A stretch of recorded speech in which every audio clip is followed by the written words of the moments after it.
Swastiastu. Selamat malam Bapak dosen dan teman-teman semua. Perkenalkan, kami dari kelompok 8. Hari ini kami akan mempresentasikan materi terkait dengan laporan realisasi anggaran pendapatan dan belanja desa. Sebelum melanjutkan presentasi, izinkan kami untuk memperkenalkan diri terlebih dahulu. Perkenalkan, saya sendiri, Nima Derina Andriani, nomor absen 25. Kemudian rekan saya, Nimputi Eka Sri Setia Dewi, nomor absen 12. Dan Ida Ayu Indira Sita Devi, nomor absen 27. Di sini kami akan membahas 3 submateri.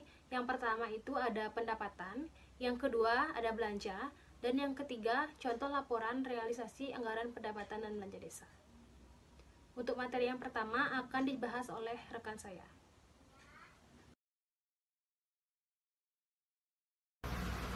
Baik, materi yang pertama yaitu adalah pendapatan. Anggaran pendapatan dan belanja desa merupakan pertanggungjawaban dari pemegang manajemen desa untuk memberikan informasi tentang segala aktivitas dan kegiatan desa kepada masyarakat dan pemerintah atas pengelolaan dana desa dan pelaksanaan berupa rencana-rencana program yang akan dibiayai oleh uang desa.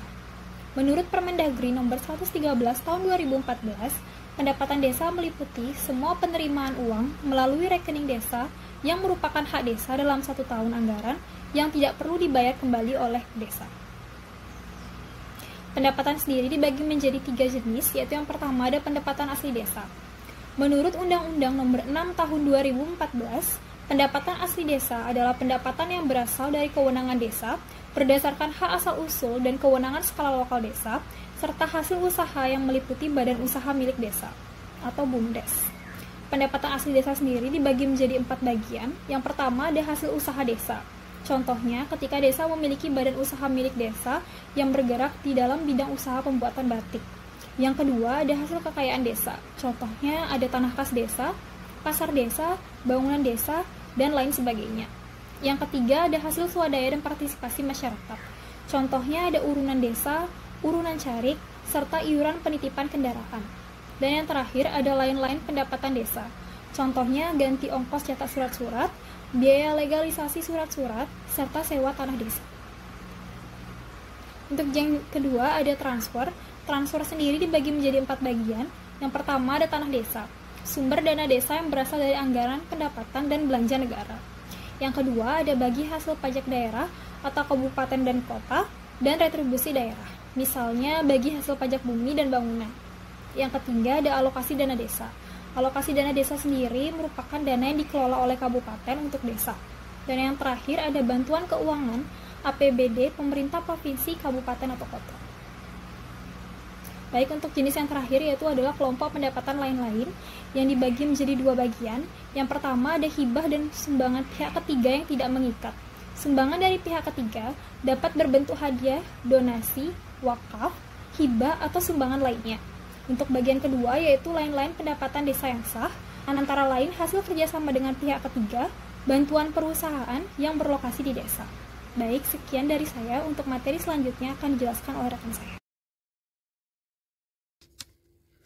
Di sini saya akan membahas mengenai belanja. Menurut Permendagri nomor 113 tahun 2014, belanja desa meliputi semua pengeluaran dari rekening desa yang merupakan kewajiban desa dan 1 tahun anggaran yang tidak akan diperoleh pembayarannya kembali oleh desa.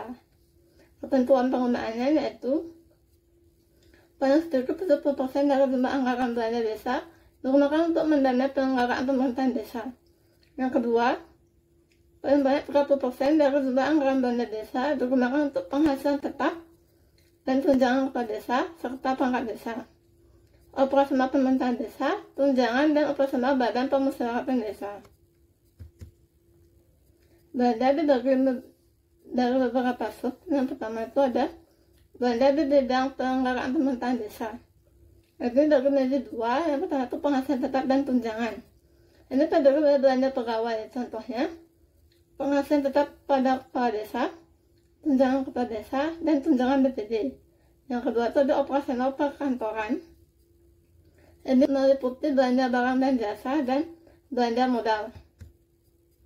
Yang kedua itu ada bidang pelaksanaan pembangunan desa.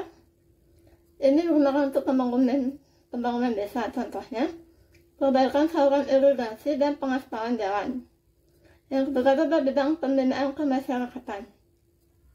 Ini untuk masyarakat desa mengenai pendanaan untuk pelatihan perangkat desa. Yang keempat itu adalah bidang pemberdayaan masyarakat. Ini untuk desa, misalnya pendanaan untuk pengelolaan lingkungan hidup. Yang terakhir itu adalah bidang tak terduga, yang artinya hal-hal yang tidak terduga kegiatannya dalam keadaan darurat, dianggarkan dalam belanja tidak terduga, misalnya kegiatan sosial bencana. Baik, selanjutnya akan dibahas oleh teman saya. Untuk materi yang ketiga akan dibahas oleh saya sendiri terkait dengan contoh laporan realisasi.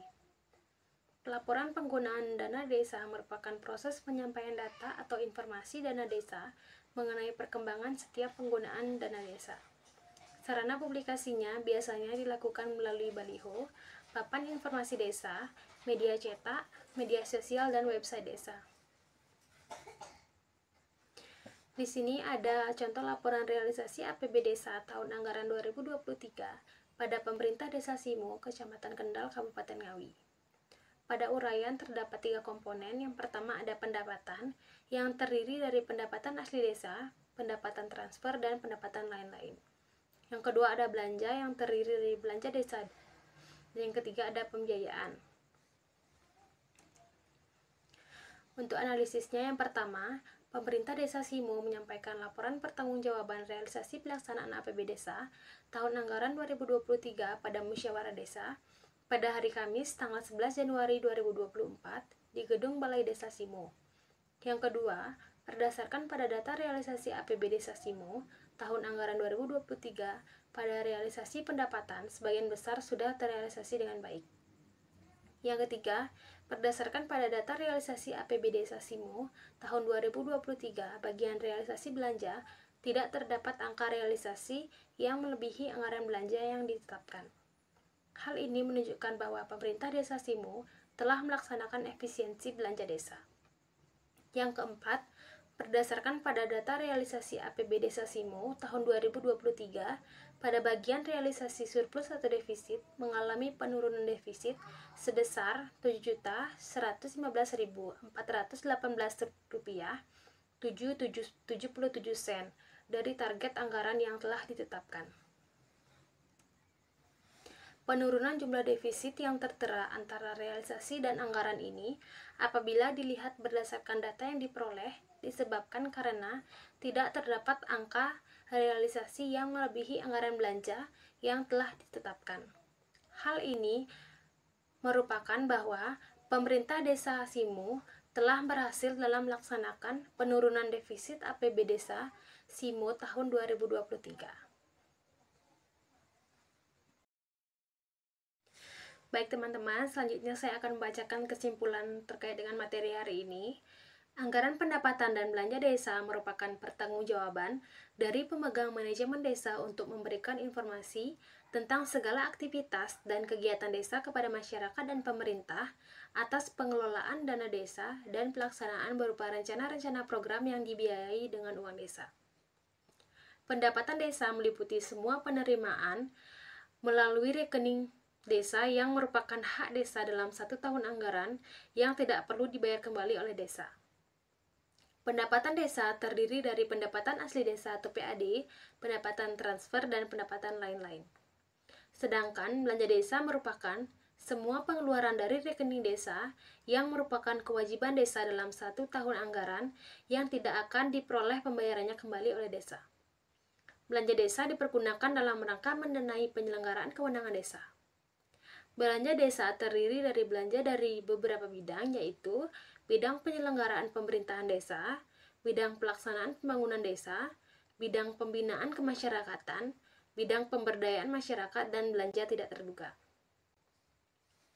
Baik, sekian dari materi kami. Apabila ada yang belum jelas, silakan bertanya di kolom komentar. Mohon maaf apabila ada kesalahan. Kami tutup dengan para mesanti. Om Santi Santi Santi.